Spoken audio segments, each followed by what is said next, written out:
தமிழக முன்னாள் முதலமைச்சர் ஜெயலலிதாவின் மர்ம மரணத்தில் உள்ள உண்மையை வெளிக்கொணரக் கோரி உச்சநீதிமன்ற தலைமை நீதிபதிக்கு கேரளாவைச் சேர்ந்த பெண் ஒருவர் கடிதம் எழுதியுள்ளார்.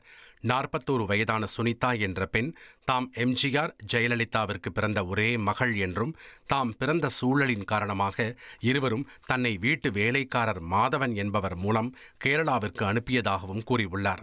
தனது 2½ வயதில் தனது தந்தை எம்ஜிஆர் இறந்துவிட்டதாகவும் 18 வயதின் போது DNA பரிசோதனை செய்ததில் ஜெயலலிதா தனது தாயார் என தெரிய வந்ததாகவும் குறிப்பிட்டுள்ளார்.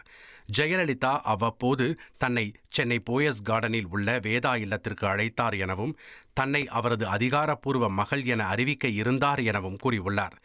ஜெயலலிதா மாடி படிக்கட்டில் இருந்து தள்ளிவிடப்பட்ட நிலையில் சுயநினைவின்றியோ அல்லது இறந்த நிலையிலோ கிடந்தார் என்றும் அவரை சுற்றி இளவரசி, டிடிவி தினகரன், திவாகரன் இருந்ததாகவும் குறிப்பிட்டுள்ளார்.